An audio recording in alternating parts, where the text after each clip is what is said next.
नमस्कार दोस्तों, मैं दीपक कुमार। स्वागत है आपका दीपक आईएएस एकेडमी में।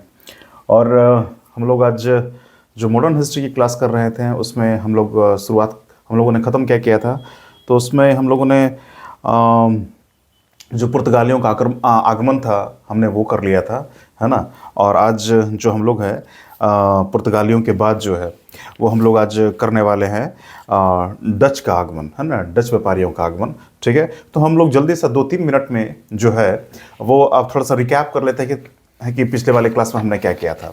तो जैसे कि हम लोग देख रहे थे कि वहाँ हेनरी द नेविगेटर जो पुर्तगाल के राजकुमार थे, वहाँ से जो है उन्होंने वास्को डी गामा वहाँ से 1498 में जो है, ये सब हम लोग क्लास में कर चुके हैं। पहले वाला वीडियो मौजूद है, आप उन्हें देख लीजिए। केवल हम यहाँ रिकैप कर रहे हैं, ठीक है। तो हम लोग यहाँ देख रहे थे कि हेनरी द नेविगेटर जो पुर्तगाल के राजकुमार हैं, वहाँ से इजाज़त लेकर के जो वास्को डी गामा जी हैं वो जो है वहाँ से चलते हैं। वहाँ से पहले वो केप वर्डे द्वीप है ना, दक्षिण अफ्रीका जो अफ्रीका महाद्वीप है, वहाँ से होते हुए फिर जो है वो केप ऑफ गुड होप है, वहाँ आते हैं, है ना। उसके बाद फिर आगे बढ़ते हैं। उसके बाद फिर क्या होता है कि अब्दुल माजिद जो गुजराती व्यापारी है उसको साथ लेकर के जो है वो आपको कालीकट पहुंचते हैं। कप्पक डाबू जो बंदरगाह है उसका नाम है, ठीक है। जमोरिन वहाँ के राजा थे, राजा जमोरिन ने स्वागत किया, ठीक है। वहाँ से जो है वो मतलब कि मसाला खरीदने की अनुमति देते हैं उसको, है ना। यहाँ से सामान ले जाकर जब वास्को डी गामा पुनः पुर्तगाल जाता है तो 60 गुना अधिक प्रॉफिट में बेचता है, ठीक है। इस तरह की कहानी हम लोगों ने चर्चा कर ली थी। फिर फ्रांसिस्को डी अल्मीडा की चर्चा की थी, है ना। ये प्रथम जो है ये पुर्तगाली वायसराय है। और जो फ्रांसिस्को डी अल्मीडा जो है, आपको इसी के चरण में जो है हम लोगों ने ब्लू वाटर पॉलिसी देखी थी, शांत जल की नीति, किसी से कोई झगड़ा नहीं करना है ना। फिर हम लोग जो है इसमें अल्फांसो डी अल्बुकर्क की भी चर्चा की थी, जिसमें हम लोगों ने ये बताया था कि ये वास्तविक संस्थापक हैं जो 1509 से लेकर 1515 तक जो है इनका कार्यकाल रहा। वास्तविक संस्थापक कहते हैं। इन्होंने जो है शादी करने के लिए जो है यहाँ के स्थानीय महिलाओं से पुर्तगालियों को प्रेरित किया कि आप लोग शादी करके यहाँ सेटल हों, है ना। और फिर है अल्फांसो डी अल्बुकर्क। अल्फांसो जो आम की प्रजाति है इन्हीं के नाम पर लगता है मुझे रखा गया है ना। अल्फांसो इनका भी नाम है। अल्फांसो नाम गोवा का जो सबसे प्रसिद्ध आम है ना, इसको भी याद रखना है। 1510 में हम लोग देखते हैं कि बीजापुर के जो आदिल शाही है शासक हैं यूसुफ, है ना, सुल्तान यूसुफ, उनसे जो है ये 1510 में गोवा जीत लेते हैं। फिर जो है ये 1530 में जाकर के कोचीन से अपना कैपिटल हटा करके गोवा शिफ्ट कर लेते हैं कैपिटल, ठीक है। फिर हम लोग जैसे कि नूनो डी कुन्हा की चर्चा हम लोगों ने की थी। Nuno de Cunha Goa capital लेते आते हैं 1530 में, हम लोगों ने बताया। फिर वहाँ ईसाई एक चर्च की स्थापना पहले ही हो चुकी थी। बाद में जो है यहाँ पर जो है ये आपको पूरी की तरीके से जो है कार्तेज सिस्टम यहाँ पर लागू हो जाता है ना। इसके कार्तेज सिस्टम मतलब कार्तेज क्या था, तो कार्तेज था क्या कि एक तरीके का एक परमिट सिस्टम था कि, है ना, कि आप परमिशन ले करके अपने जहाज़ को अरब सागर में ले जा सकते हैं, है ना। और आपके जहाज़ को सुरक्षा भी दिया जाएगा, तो उसको काफिला व्यवस्था कहते थे, ठीक है। तो कार्तेज सिस्टम। फिर इसकी कंपनी को क्या कहता था, पुर्तगाली कंपनी को उस्तादो द इंडिया, है ना। तो ये सब हम लोग देख चुके थे, ठीक है। प्रिंटिंग प्रेस की स्थापना हुई थी पुर्तगालियों के समय में, है ना। तो ये रिकैप था। और हम लोग जो है अब जो है डच के बारे में चर्चा करेंगे। सबसे पहले तो ये पता लगाएं कि डच व्यापारी पुर्तगाली के बाद कौन से आए हैं। तो पुर्तगाली के बाद डच आए हैं, ठीक है। पुर्तगाली के बाद कौन से आए हैं, तो पुर्तगाली के बाद डच आए हैं। और डच के बाद कौन आएंगे, डच के बाद आएंगे अंग्रेज, ठीक है ना। और अंग्रेज के बाद फिर कौन आएंगे, तो डेनिश व्यापारी आएंगे, ठीक है। अभी जो है इस वीडियो में हम लोग इसको करेंगे, इस डच को करेंगे, ठीक है। अब प्रश्न ये उठता है कि डच जो है कौन लोग थे, है ना। और ये डचों का कंट्री कौन सा है ना। तो जनरली जानिए कि डच जो है हॉलैंड निवासी को ही कहते हैं हम लोग डच, है ना। इसी को हम लोग जो है नीदरलैंड भी बोलते हैं। तो ये आखिर ये डच है कहाँ पे, तो हम लोग देखिए उसके लिए मैप बनाते हैं। आपका जो ये जो है ये आपका ब्रिटेन हो गया, है ना। ये आपका ब्रिटेन हो गया, ठीक है। और ये जो है ये आपका पुर्तगाल हो गया, ये आपका स्पेन हो गया, ठीक है। ये आपका ये पुर्तगाल है, ठीक है। ये कौन सा है, ये पुर्तगाल है ना। ये पुर्तगाल है, ठीक है। ये स्पेन है, ये स्पेन। और स्पेन के बगल में जानते हैं कि ये फ्रांस है ना। ये फ्रांस है, ठीक है। ये फ्रांस है। बस आपको समझाने के लिए मैप बनाया जा रहा है ना। फ्रांस से, फ्रांस के जो है, फ्रांस के बगल में जो है ये आपका बेल्जियम है, ये बेल्जियम है, ठीक है, ये बेल्जियम है ना। और इसके बगल में जो है यहाँ पर जो है ये नीदरलैंड है, ठीक है, हॉलैंड है ना, ये नीदरलैंड है, ठीक है, ये नीदरलैंड है ना। इसी को हॉलैंड भी बोलते हैं। और यहीं के निवासियों को क्या कहा जाता है, डच कहा जाता है, ठीक है, डच कहता है ना। ये पुर्तगाल है। फिर इस तरीके से ये अफ्रीका हो गया, है ना, ये अफ्रीका हो गया, केप ऑफ गुड होप है, ठीक है, ये मेडागास्कर है ना। इस तरीके से यहाँ पर जो है ये आपको ये भूमध्य सागर हो गया ये रीजन, ठीक है। और इस तरीके से आकर के जो है ये एशिया हो गया, है ना। आपको यहाँ पे देखिए, है ना, इस तरह समझाने के लिए ये मैप, तो रफ मैप है, ठीक है। और यहाँ पर आपको थोड़ी दूरी में आकर के अपना प्यारा ये भारत है, ठीक है। यहाँ से तो ये पुर्तगाल हुआ, ठीक है, ये बेल्जियम, नीदरलैंड, हॉलैंड है ना, ये ब्रिटेन है, ये ब्रिटेन है, ठीक है, ये ब्रिटेन है।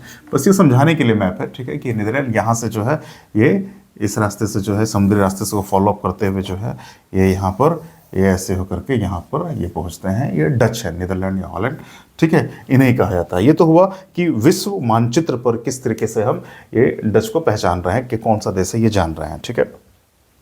अब देखिए इनके बारे में कुछ कहानी सुन लीजिए आप, है ना, कि डच कंपनी जो है, ये कंपनी जो है डच जो है ये इनके बारे में क्या था कि ये पहले ये जो आपको ये अगर ये भारत है, ये देखिए अगर ये भारत है तो भारत है, तो ये श्रीलंका हो गया, है ना, और ये म्यांमार हो गया, और ये फिर इस तरीके से ये अंडमान निकोबार है ना, और इस तरीके से ये मलेशिया हो गया, और फिर ये इंडोनेशिया हो गया, ये मलक्का प्रायद्वीप हो गया यहाँ पे, है ना, ये मलक्का प्रायद्वीप हो गया, इस तरीके से कंट्री हो गया, इधर कंबोडिया वगैरह, वियतनाम वगैरह हो गया, है ना।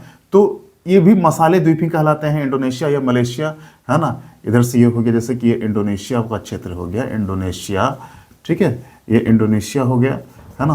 तो ये जो है ये पहले जो डच थे वो इंडोनेशिया की तरफ ज़्यादा आकर्षित हुए थे, क्योंकि ये भी मसाला का देश था ना, मसाला ज़्यादा मिलता था यहाँ पर इंडोनेशिया मलेशिया वाले क्षेत्र में, है ना। तो ये पहले यहाँ पर आकर्षित हुए थे, ठीक है, और इनका फोकस एक तरीके से यहीं पर था, है ना। हम लोग जो है ये डच क्यों मतलब कि एक अलग अपनी पहचान रखते हैं, इस बात पे हम लोग चर्चा कर लेते हैं। आइए थोड़ा सा हम लोग इस मैप को मिटा देते हैं, ठीक है। इस मैप को बना लिए होंगे आप लोग, है ना। चलिए समझने के लिए है मैप, है ना। चलिए इसके बाद जो है हम लोग धीरे से कॉन्सेप्ट और मैप के सहारे जो है हिस्ट्री को समझते जाएंगे, जो कि मैप से भी प्रश्न जो है वो सभी लेवल पे पूछा जा रहा है ना। इसलिए ध्यान रखेंगे, मैप की समझ रहेगी तो पढ़ने में आसान होगा। फैक्ट और कहानियों के माध्यम से जो है आपको फैक्ट याद रहेगा। अब देखिए डच एक ऐसी कंपनी है ना, जिसमें काफ़ी वो प्रॉफिटेबल कंपनी है ना। इसको कहा जाता है कि डच कंपनी जो है कि डच के जो शेयर होल्डर थे, जो इसमें साझेदार लोग थे, तो सबसे ज़्यादा लाभांश देने वाली अगर कोई कंपनी थी, है ना, वो डच ही थी, है ना। ये ओवरऑल कहा जाता है कि 18% का लाभांश दे रहे थे। पहले तो ये समझिए कि 18% का लाभांश औसतन जो है औसतन दे रही थी, यानी कि काफ़ी ये रिच कंपनी है। लाभांश औसतन प्रतिवर्ष, ठीक है, लाभांश औसतन देने वाली एक कंपनी है। फिर इस कंपनी की एक बड़ी अच्छी खासियत है कि सारी कंपनियां जो थी आने वाली वो मसाला पे ज़्यादा फोकस करती थी, ठीक है, लेकिन उन्होंने भारत से जो है कपड़े के निर्यात पर फोकस किया, ठीक है। मसाला की जगह किसको तरजीह दिया, कपड़ा। क्यों भाई, देखिए चूंकि हमने पहले ही कहा था कि कंपनी जब आई थी तो भारत की जगह पर इनका फोकस किधर था, इंडोनेशिया की तरफ था, है ना, मलेशिया की तरफ था।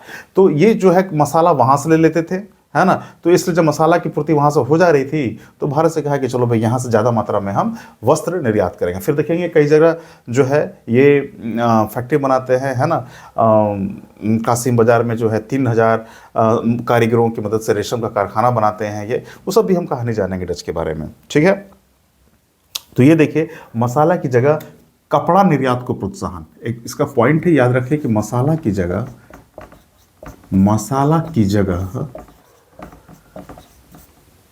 कपड़ा निर्यात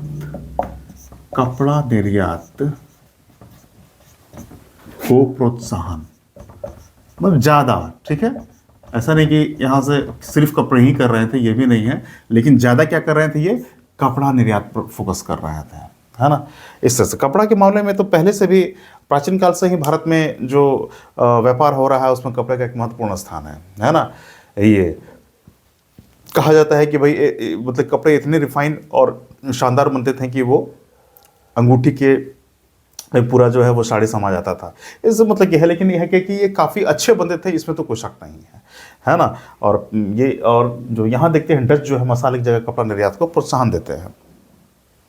अब देखिए, अब जो है हमको सबसे पहले ये पता लगाना पड़ेगा कि इनकी कंपनी कौन सी थी। तो ये एक वर्ड याद रखिएगा डच के संबंध में, VOC, VOC इनकी कंपनी है, विरिंगदे, ठीक है, विरिंगदे, विरिंगदे, विरिंगदे, इसका VOC याद रखना है। अगर examination PT point of view से आए तो देखना है कि VOC है कि नहीं, है ना, या फिर विरंगदे इस तरीके से लिखा हुआ होगा, ठीक है। विरंगदे औस्तदे कैंपेने, ठीक है, कैंपेने, बस इसको मैं पकड़ने के लिए आपको बता रहा हूं, ठीक है, कि भी ये O ये C, VOC ये डच की कंपनी है, ठीक है, कैंपेन है ना, ये कैंपेन है, ठीक है। अब जो है, अब हम लोगों ने कहा कि ये कपड़ा पर फोकस कर रहा था, है ना। तो भाई कपड़ा के लिए अगर फोकस कर रहा था, कुछ दिखना चाहिए इसके यहाँ पे, इस तरह का फैक्ट्री दिखना चाहिए। हाँ दिखेगा, है ना। बंगाल में कासिम बाजार में जो है इन्होंने आपको रेशम बनाने के लिए 3000 कारीगरों की मदद से जो है वहाँ पर एक तरीके का फैक्ट्री बनाया था, है ना, कासिम बाजार में। हम लोग मैप बनाते हैं, हम लोग मैप में देखे हैं कि भारत में किस किस जगह पर पुर्तगाली डच जो है ना, अभी डच चर्चा कर रहे हैं, तो डच जो है वो अपना कारखाना बनाए थे, ठीक है। और जैसे कि औरंगजेब ने जो है डच कंपनी को जो है एक काफ़ी एक तरीके से छूट प्रदान किया था। वो क्या करते हैं औरंगजेब, 1664 ईस्वी में जो है वो 3.5% की चुंगी पर वार्षिक कर के आधार पर जो है व्यापार करने की छूट डच कंपनी को देते हैं। कितना? 3.5%। कौन देता है? औरंगजेब देता है। कब देता है? 1664 में देता है, ठीक है। अब तो ये जो है आप 1664 में जो है एक इससे जुड़ी हुई इंपॉर्टेंट बात है, 1664 में जो है औरंगजेब 1664 में औरंगजेब जो है वो औरंगजेब 3.5% वार्षिक चुंगी 3.5% वार्षिक चुंगी के आधार पर व्यापार की छूट के आधार पर व्यापार की छूट। अब देखिए, चूंकि औरंगजेब उसमें बादशाह है तो इनके द्वारा छूट दिया गया, ये मायने रखता है ना। इसलिए ये इंपॉर्टेंट है डच के लिए कि डच को यहाँ फेवर किया जा रहा है, ठीक है। और कासिम बाजार को भी याद रखना है। अभी हम लोग मैप बना करके देखते हैं कि ये बड़ी बात है कि भाई कासिम बाजार जो बंगाल में है आपका, है ना, कासिम बाजार में वो यहाँ पर 3000 कारीगर लगा करके रेशम 3000 कारीगरों, है ना, कारीगरों के द्वारा रेशम, ठीक है, रेशम उत्पादन, है ना, रेशम उत्पादन, है ना, कासिम बाजार में। ये बड़ी बात है, ठीक है। फिर हम लोग मैप बना करके देखते हैं कि हाँ एक भी इसके बारे में, इस कंपनी के बारे में और भी कि ये कंपनी काम कैसे करती थी, ठीक है। तो ये कंपनी जो है कार्टेल सिस्टम पर काम करती थी, कार्टेल सिस्टम, ठीक है, कार्टेल सिस्टम। कार्तेज नहीं, कार्तेज पुर्तगालियों में था, ठीक है, कार्टेल से ना अंग्रेजी में लिखूं मैं तो कार्टेल, ठीक है, कार्टेल सिस्टम, ठीक है। यानी कि कार्टेल सिस्टम कहने का मतलब ये हुआ सहकारिता, है ना, एक दूसरे को सहकारिता आधार पर काम करती थी, कार्टेल सिस्टम, ठीक है, सहकारिता आधार पर, ठीक है, सहकारिता आधार पर, है ना, सहकारिता आधार पर। इसको आप नोट डाउन कर लेंगे, ठीक है, सहकारिता आधार पर, ठीक है, इसको आप नोट डाउन कर लेंगे। चलिए, ठीक है, स्क्रीनशॉट ले लीजिए आप। हम लोग अब मैप बना करके, भारत का मानचित्र बना करके जो है हम लोग जो है भारत का मानचित्र बनाकर देखेंगे कि ये सबसे पहले कहाँ पर अपना इन्होंने ये बनाया, फैक्ट्री बनाई, है ना, और क्या क्या इंपॉर्टेंट घटना इनके साथ जुड़ा हुआ है, हम लोग इस बात की चर्चा कर लेंगे। तो ये हमारा डच जो है वो कंप्लीट हो जाएगा। ठीक है, चलिए, ठीक है। इसके लिए सबसे पहले हम लोग मैप बना लेते हैं एक इंडिया का, है ना, एक बस इसको ड्रॉ कर लेते हैं। ठीक है,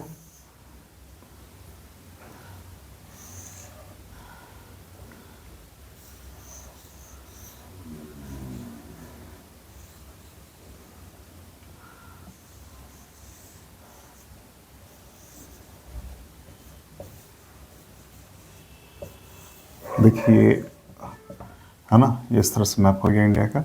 इसको मिटा दिया जाए, है ना,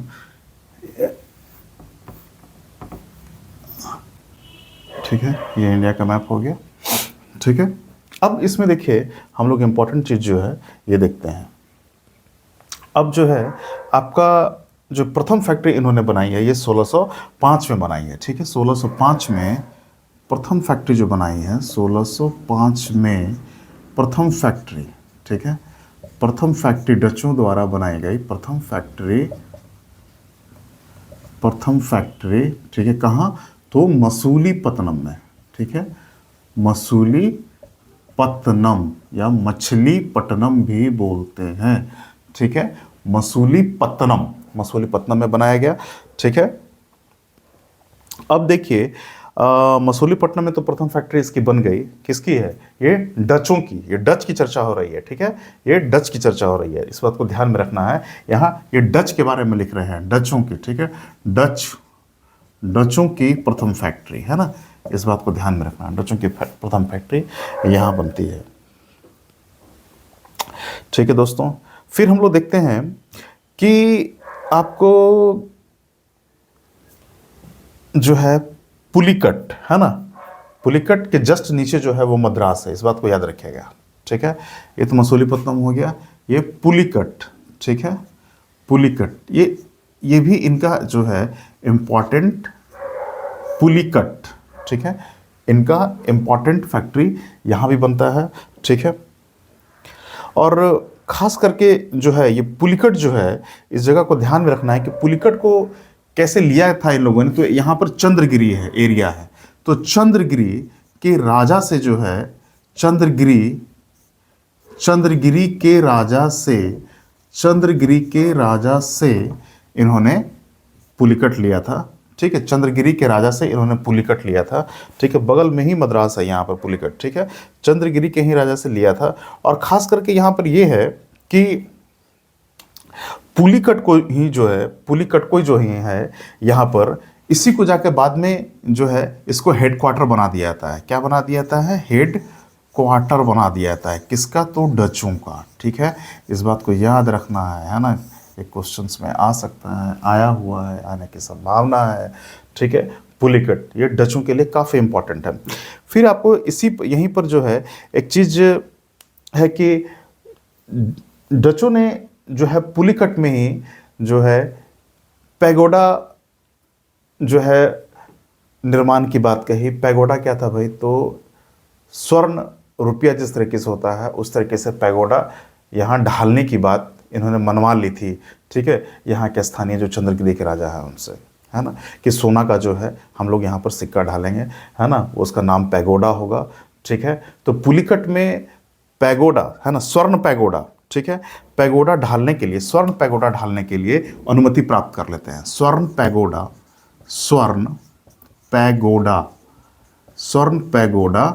ढालने की अनुमति। ठीक है, ढालने की अनुमति प्राप्त कर लेते हैं, अनुमति प्राप्त। ठीक है, पुलिकट में, इस बात को रखना है कि पुलिकट में। ठीक है, पुलिकट में। ठीक है, अब जो है ये इसको आप लिख लीजिए। ठीक है, अभी ये हेडक्वार्टर बन गया है। ठीक है, 1616 ईस्वी में, है ना, 1610 में ही बन गया है ये हेडक्वार्टर। ये 1610 में जो है ये हेडक्वार्टर कब बन गया? 1610 में बन गया। फिर ये हेडक्वार्टर चेंज होगा पुलिकट से, ये हेलीकॉप्टर जाके जो 1690 के ईस्वी में ये चला जाएगा कहाँ? नागपट्टनम में हेडक्वार्टर। ठीक है, नागपट्टनम इधर है। ठीक है, हम लोग इसको मिटा सकते हैं। ठीक है, इसको मिटाइए।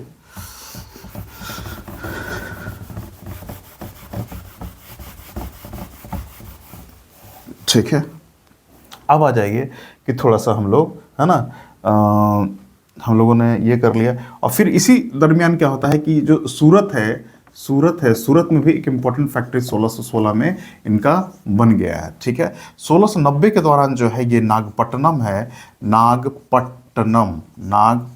जो है ये 1690 के लमसम में जो है ये पुनः इस नागपट्टनम को मुख्यालय बनाया गया। ठीक है, को मुख्यालय। यहाँ पर पूछा क्या जाएगा आपसे, ये मैं क्यों बता रहा हूँ, यहाँ पर ये पूछा जाएगा कि डच जो है का कहाँ था अंतिम में मुख्यालय, तो नागपट्टनम था। इससे पहले कहाँ था, तो पुलिकट में था। सूरत में भी है इनका ये। ठीक है, तो इस तरीके से जो है फिर है डचों का जो है आपको, अब बंगाल की तरफ आइए। बंगाल की तरफ भी इनका इम्पॉर्टेंट काम रहा है ना। बंगाल में एक जगह है श्रीरामपुर। ठीक है, श्रीरामपुर, ठीक है, श्रीरामपुर, है ना। कासिम बाजार के बारे में कहानी बताया था ना कि कासिम बाजार में 3000 जो है कारीगरों के साथ जो है रेशम बनाने का, जैसे कपड़ा बनाने का जो कारखाना बनाया था कासिम बाजार, है ना। फिर आपका ये पाटलिपुत्र हो गया। ठीक है, ये पटना हो गया। पटना में फिर ये है डचों का। ठीक है, पटना में इनका फैक्ट्री हो गया। पटना में ये सब जो ये क्षेत्र है आपका, यहाँ पर जो है ये 1658 में ये आ गए। ठीक है, अभी भी जो है जैसे ये पटना कॉलेज बना हुआ है, तो डचों की जो स्थापत्य शैली है उसके नमूने मिल जाते हैं। जो कलेक्टर भवन था आपको कलेक्टेरिएट घाट के पास जो है डीएम ऑफिस जहाँ बैठा करते थे, उसको का निर्माण शैली जो है वो डचों से प्रभावित थी, है ना। तो ये सब देखने को मिलता है। ठीक है, तो पटना हो गया 1658 में ही ये सब आ गए हैं, है ना। और ऐसे इसमें जो है बंगाल में आने से पहले जो है आपको, सबसे पहले बंगाल में अगर किसी जगह पर आए हैं तो ये पिपली है। ये इंपॉर्टेंट जगह है पिपली जो है। पिपली में, बंगाल में पिपली में पहली बार आकर के ये बसे हैं, तो पिपली इंपॉर्टेंट, पिपली जगह भी इंपॉर्टेंट आपको याद रखना है। ठीक है, अब क्या होता है कि